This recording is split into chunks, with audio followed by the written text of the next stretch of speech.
Hello my dear aspirants, welcome to Vishwamedha channel. ఈరోజు మనం ఈ వీడియోలో బ్రౌన్ ఫీల్డ్ ప్రాజెక్ట్స్ గురించి తెలుసుకుందాం.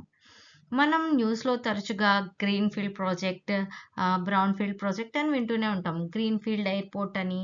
అసలు ఈ బ్రౌన్ ఫీల్డ్ అంటే ఏంటి, గ్రీన్ ఫీల్డ్ అంటే ఏంటి అనేది మనం ఈ వీడియోలో క్లియర్గా చూద్దాం. అసలు ఈ బ్రౌన్ ఫీల్డ్ ప్రాజెక్ట్ అంటే ఏంటి?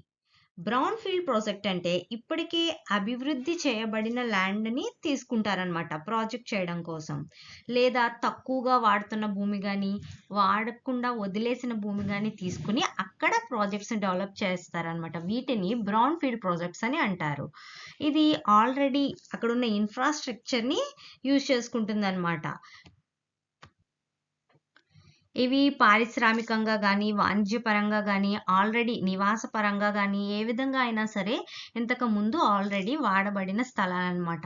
ఆల్టర్నేటివ్ టు గ్రీన్ ఫీల్డ్ అంటే ఏంటంటే, ఇవి ఫారెస్ట్ని కానీ, అగ్రికల్చర్ ల్యాండ్ని కానీ తీసుకొని డెవలప్ చేయడం అనేది ఉండదన్నమాట. గ్రీన్ ఫీల్డ్కి ఎటువంటి ఎఫెక్ట్ ఉండదు. సో మనం జనరల్గా అనుకుంటూ ఉంటాం, గ్రీన్ ఫీల్డ్ ప్రాజెక్ట్స్ అంటే ఏంటి అంటే అవి ఎన్విరాన్మెంటల్ ఫ్రెండ్లీ అని మనం అనుకుంటాం. కాదు. ఎందుకంటే గ్రీన్ ఫీల్డ్ అంటే స్క్రాచ్ నుంచి స్టార్ట్ చేస్తారనమాట. ఒక అగ్రికల్చర్ ల్యాండ్ కానీ, లేదా ఫారెస్ట్ ల్యాండ్ కానీ, అసలు అక్కడ ఎటువంటి ప్రాజెక్ట్స్ లేని వాటిని మనం డెవలప్మెంట్ కోసం అని చెప్పి ప్రాజెక్ట్స్ అక్కడ చేయడాన్ని గ్రీన్ ఫీల్డ్ అనే అంటారు. సో దానివల్లే ఎన్విరాన్మెంట్కి ఎక్కువగా ఎఫెక్ట్ ఉంటుంది. బ్రౌన్ ఫీల్డ్ అంటే ఏంటంటే ఆల్రెడీ అక్కడ ప్రాజెక్ట్స్ డెవలప్ చేయబడి ఉంటాయన్నమాట. కాకపోతే ప్రస్తుతం వాడట్లేదు లేదా తక్కువగా ఉపయోగిస్తున్నారు. సో ఆల్రెడీ రోడ్స్ కానీ, ఇన్ఫ్రాస్ట్రక్చర్ కానీ ఉండొచ్చు అక్కడ. సో దాన్ని కూడా యూజ్ చేసుకుని మనం చేస్తాం కాబట్టి మనకి గ్రీన్ ఫీల్డ్కి అంటే ఎకానమీకి యూస్ఫుల్గా ఉంటుంది. అండ్ ఇక్కడ ఎటువంటి ఇంపాక్ట్ ఉండదు అనమాట ఎన్విరాన్మెంట్కి. సో దీన్నే మనం బ్రౌన్ ఫీల్డ్ ప్రాజెక్ట్ అని అంటాం. అసలు ఈ ప్రాజెక్ట్ యొక్క అవసరం ఏంటి అనేది మనం చూద్దాం. ఏంటంటే ఇప్పుడు అర్బనైజేషన్ వల్ల పట్టణాలు అనేవి బాగా వేగంగా అభివృద్ధి చెందుతున్నాయి. ఇలా చెందడం వల్ల ఏం జరుగుతుంది, మనకి స్థలాలు అనేవి కొరత ఏర్పడుతుంది అనమాట. కొత్త భూములు అందుబాటులో ఉండట్లేదు. కాబట్టి ఆల్రెడీ వాడేసిన స్థలాలనే అయితే మనం రీమోడల్ చేసుకొని యూజ్ చేసుకుంటాం అనమాట. సో ఈ బ్రౌన్ ఫీల్డ్ ప్రాజెక్ట్ అందువల్ల మనకి సస్టైనబుల్ అర్బన్ గ్రోత్కి ఉపయోగపడుతుంది అనమాట. అలాగే దీనివల్ల బెనిఫిట్స్ ఏంటనేవి చూద్దాం. ఆప్టిమైజెస్ ల్యాండ్ యూజ్ అంటే భూమి యొక్క వినియోగాన్ని ఇది మెరుగుపరుస్తుంది. ఇంకా ప్రిజర్వ్స్ గ్రీన్ ఫీల్డ్ ఏరియాస్ అంటే ఇప్పటికే మౌలిక సదుపాయాల వల్ల ఖర్చు తగ్గుతుంది. ఇంకా పాత ప్రాంతాల రూపాలను మార్చి అభివృద్ధి చేస్తున్నాం. అంతేకాకుండా పర్యావరణాన్ని కూడా ఇది సంరక్షిస్తుంది అనమాట. కొత్త అడవి ప్రాంతాలు దీనివల్ల నాశనం కావు. కాస్ట్ ఎఫెక్టివ్ అంటే ఆల్రెడీ ఉన్న ఇన్ఫ్రాస్ట్రక్చర్ వాడతాం కాబట్టి దాన్ని కాస్ట్ ఎఫెక్టివ్గా కూడా ఇది పనిచేస్తుంది అనమాట. ఇప్పుడు ఛాలెంజెస్ అంటే సవాళ్ళు ఏంటో చూద్దాం. ఒకవేళ ప్రీవియస్గా అది ఇండస్ట్రియల్ యూస్కి కనుక యూజ్ చేస్తుంటే ఆ ఇండస్ట్రీస్ నుంచి రిలీజ్ అయిన పొల్యూటెంట్స్ వల్ల కావచ్చు, కెమికల్స్ వల్ల కావచ్చు, ఆ ల్యాండ్ ఆల్రెడీ కంటామినేట్ అయిపోయి ఉంటుంది.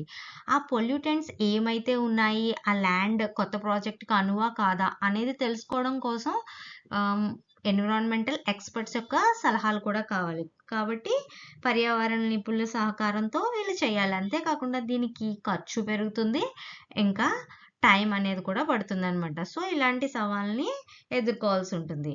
ఇంకా ఈ ప్రాజెక్ట్స్లో టెక్నాలజికల్ ఇంటర్వెన్షన్స్ అనేవి బాగా జరుగుతున్నాయి అనమాట. అంటే ఇప్పుడు జియోగ్రఫికల్ ఇన్ఫర్మేషన్ సిస్టమ్ GISని వాడుతున్నారు.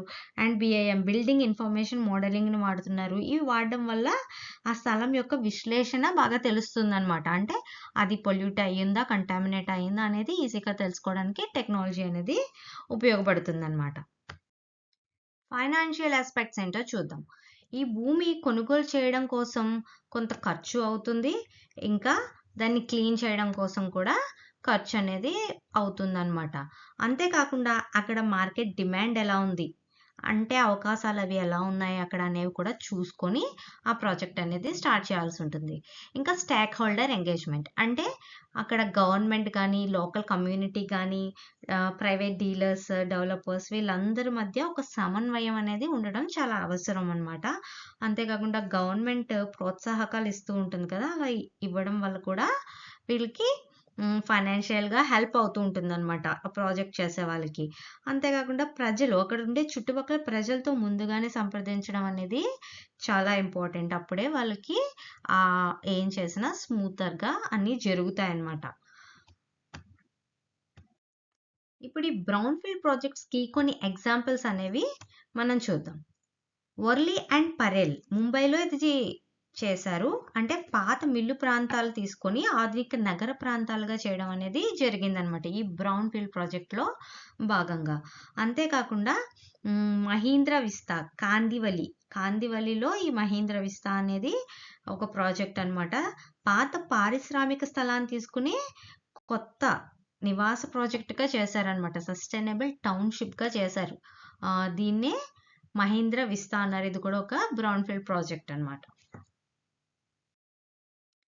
దీని యొక్క ఇంపాక్ట్ అనేది ఎలా ఉంటుందనేది మనం చూద్దాం.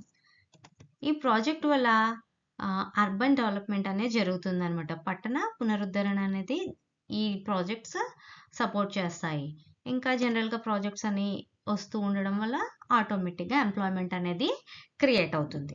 అంతేకాకుండా నగరాల్లో ఈ సస్టైనబుల్ డెవలప్మెంట్ అనేది జరుగుతుందనమాట. దీనివల్ల లైఫ్ స్టైల్‌లో క్వాలిటీ అనేది పెరుగుతుంది. జీవన నాణ్యత పెరుగుతుందనమాట. ఇప్పుడు మనం ఈ డ్రాయింగ్ చూడండి ఒక్కసారి. గ్రీన్ ఫీల్డ్ ప్రాజెక్ట్ అంటే గ్రీన్‌గా ఉండడం, బ్రౌన్ ఫీల్డ్ ప్రాజెక్ట్ అంటే బ్రౌన్‌గా ఉండడం కాదండి. యాక్చువల్‌గా గ్రీన్ ఫీల్డ్ అంటే ఇలాగా పొలాలు గానీ, లేదంటే గ్రీనిష్‌గా మొక్కలతో ఉన్న ప్రాంతం అన్నమాట. తీసుకొని దాన్ని మనం ప్రాజెక్ట్స్ డెవలప్ చేస్తే దీన్ని గ్రీన్ ఫీల్డ్ ప్రాజెక్ట్ అని అంటారు. బ్రౌన్ ఫీల్డ్ ప్రాజెక్ట్ అంటే చూడండి ఆల్రెడీ ఇక్కడ ఇల్లులని గానీ, ఫ్యాక్టరీస్, రోడ్స్ ఇవన్నీ కూడా ఇన్‌ఫ్రాస్ట్రక్చర్ ఆల్రెడీ ఉంది. ఇలాంటి ప్లేస్‌లో ఒక ప్రాజెక్ట్ డెవలప్ చేస్తే దాన్ని బ్రౌన్ ఫీల్డ్ అంటారు. చూడండి ఇది ఒక మైండ్ మ్యాప్. మనం ఎగ్జామ్స్‌లో ఎప్పుడైనా సరే ఆన్సర్ రైటింగ్ చేసేటప్పుడు మనం ఎన్ని పారాలు క్వెషన్ అండ్ ఆన్సర్స్ రాసిన దానికన్నా కూడా ఇలా ఒక డ్రాయింగ్ ఏసినా సరే మనకి మార్క్స్ అనేవి చాలా ఎక్కువ పడుతూ ఉంటాయన్నమాట. గ్రూప్ 1 మెయిన్స్ కానీ, సివిల్స్ మెయిన్స్‌కి గానీ ఇది చాలా యూజ్ అవుతాయి ఈ మైండ్ మ్యాప్స్ అనేవి. ఒకసారి నేను పీడీఎఫ్ కూడా కింద డిస్క్రిప్షన్‌లో పెడతాను చూసుకోండి. తెలుగు పీడీఎఫ్, ఇంగ్లీష్ పీడీఎఫ్ 2 పెడతాను. ఎవరికి కావాల్సిన వాళ్ళు డౌన్లోడ్ చేసుకోండి. అండ్ ఈ మైండ్ మ్యాప్ చూడండి ఒక్కసారి క్లియర్‌గా. మీకంతా క్లియర్‌గా మొత్తం టాపిక్ అంతా ఒక మైండ్ మ్యాప్‌లో వచ్చేస్తుంది. క్లియర్‌గా ఒక్కసారి చూడండి. ఫైనల్‌గా ఒక ఆబ్జెక్టివ్ క్వెషన్ చూద్దాం. అంటే అసల ఎలా ఇస్తారు ఈ టాపిక్ మీద క్వెషన్ అండ్ ఆన్సర్. మామూలుగా ఆబ్జెక్టివ్ అయితే ఎలా ఇస్తారు అనేది ఒకసారి చూడండి. మామూలు మెయిన్స్‌లో అయితే మనకి క్వెషన్ అండ్ ఆన్సర్ రూపంలో ఇచ్చినప్పుడు ఈ టాపిక్ అంతా కూడా మనం రాసుకోవచ్చు. ఈ మైండ్ మ్యాప్ అది వేసుకుని. కానీ ఆబ్జెక్టివ్‌లో ఎలా వస్తుందనేది ఒక శాంపిల్ క్వెషన్ చూద్దాం. Consider the following statements regarding brownfield project అన్నమాట. Statement 1. Brownfield redevelopment generally requires more land acquisition than greenfield project due to lack of existing infrastructure అన్నారు. బ్రౌన్ఫీల్డ్ కి మోర్ ల్యాండ్ ఎక్విజిషన్ కావాలి అని చెప్పేసి అన్నారు. సో మోర్ ల్యాండ్ ఎక్విజిషన్ కాదండి, greenfield కన్నా కూడా లెస్ ల్యాండ్ ఎక్విజిషన్ కావాలి. ఎందుకంటే ఆల్రెడీ ఇన్ఫ్రాస్ట్రక్చర్ అందులో ఉంటుంది కాబట్టి. ల్యాక్ ఆఫ్ ఇన్ఫ్రాస్ట్రక్చర్ అన్నారు. సో ఫస్ట్ స్టేట్మెంట్ వచ్చేసి ఫాల్స్ అనమాట. And statement 2, the use of GIS and BIM technologies in brownfield projects helps minimize project risk and enhances planning efficiency. ఇది మాత్రం కరెక్టేనండి. ఈ GIS, BIM లాంటి టెక్నాలజీస్ వాడడం వల్ల అనాలిసిస్ అనేది ఈజీ అయిపోతుంది అనమాట. ప్లానింగ్ అనేది ఎఫిషియెంట్గా ఉంటుంది. సో ఆన్సర్ వచ్చేసి బి, ఓన్లీ 2 ఈస్ కరెక్ట్ అనమాట. బ్రౌన్ఫీల్డ్ ప్రాజెక్ట్స్ గురించి మీకు బాగా అర్థమైంది అనుకుంటున్నాను. Thank you friends. అండ్ కొన్ని రీజన్స్ వల్ల కుదరక నేను వీడియోస్ అనేవి చేయట్లేదు. సో చాలామంది అడుగుతున్నారు మ్యామ్ ప్లీజ్ చేయండి అని. సో అందుకని మీకోసం మళ్ళీ నేను రెగ్యులర్గా వీడియోస్ అనేవి చేస్తూ ఉంటాను. కరెంట్ అఫైర్స్ అన్నీ కూడా అప్డేట్ చేస్తూ ఉంటాను. సో ప్లీజ్ సబ్స్క్రైబ్ చేసుకుని నన్ను ఎంకరేజ్ చేయండి. మీకు నేను చాలా ఇంపార్టెంట్ టాపిక్స్ అన్నీ కూడా వీడియోస్ చేస్తాను. మీకు ఏమైనా పర్టికులర్ టాపిక్ మీద వీడియో కావాలన్నా కూడా మీరు కామెంట్ చేయండి. ఆ వీడియో మీద కంపల్సరీ మీకు వీడియో చేస్తాను. Thank you friends. Please subscribe and like the video.